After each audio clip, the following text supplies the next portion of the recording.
আজকে যে শ্রমিক দিবস পালন হচ্ছে, আমি মনে করি যেটি আনুষ্ঠানিকভাবে এটি পালন করা উচিত।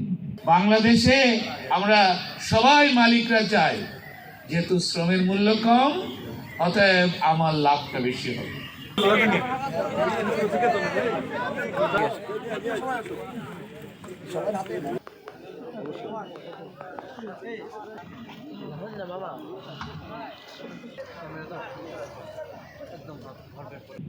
যে সময়ে আন্দোলনকারীরা সেই সময় পতিত স্বৈরাচারের হাতে মার খাচ্ছিল, বুলেটে বিদ্ধ হচ্ছিল, সেই সময়ে আপনাদেরই মতো কোনো আমার শ্রমিক ভাই তাদেরকে সহযোগিতা করেছে, তাদেরকে হাসপাতালে পৌঁছে দিয়েছেন।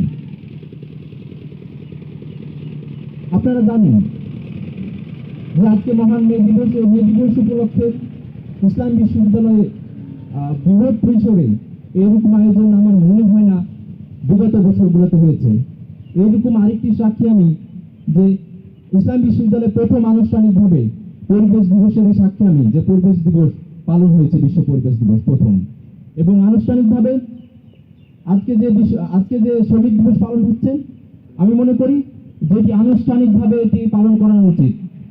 এটি বিশ্ববিদ্যালয় প্রশাসন পালন করবে এবং একই সাথে আপনারা যে কনস্ট্রাকশনে কাজ করেন সেই মালিকও এটি কাজ করবে, আপনাদেরকে নিয়ে শ্রমিকদের নিয়ে ভাববে, অন্ততপক্ষে একদিন আপনাদের নিয়ে কথা বলবে, আপনাদের অধিকারের নিয়ে কথা বলবে।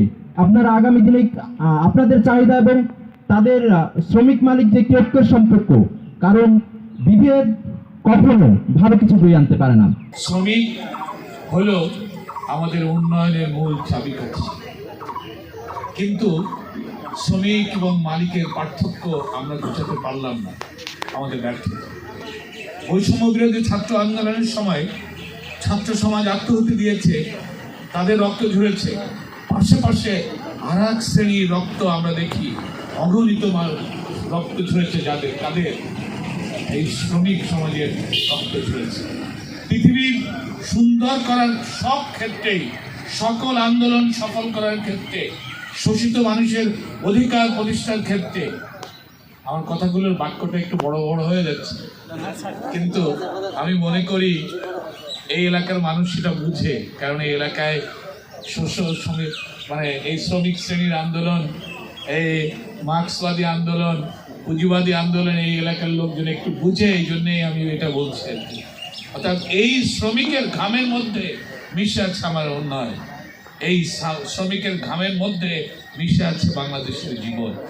বাংলাদেশে আমরা সবাই মালিকরা চাই, যেহেতু শ্রমের মূল্য কম, অতএব আমার লাভটা বেশি হবে। তার মানে যাদের কারণেই আমি আমার অর্থটা ইনকাম করছি, তাদেরকে যত কম দেওয়া করা যায়, যত বৈষম্য, এটা আমাদের মাইন্ডসেট হয়ে গেছে। এই জন্য বৈষম্য বিরোধী ছাত্র আন্দোলন এর যারা ইসলাম বিশ্ববিদ্যালয়ের নেতৃবৃন্দ, তারা যে আয়োজন করেছে, এই আয়োজন করে আপনাদের অনুভূতিতে একটা জিনিস আনতে চাচ্ছে, আপনার অধিকার সচেতন হন। আপনারা বলেন আমাদের মধ্যে বৈষম্য থাকবে না, শ্রমিকদের মধ্যে বৈষম্য থাকবে না, অন্য শ্রমিক এবং অন্য আমাদের যে শ্রমিক হোক না কেন, অধিকার আদায়ের ক্ষেত্রে, আইনি প্রোটেকশনের ক্ষেত্রে তাদের মধ্যে যেন কোনো ধরনের বৈষম্য না থাকে।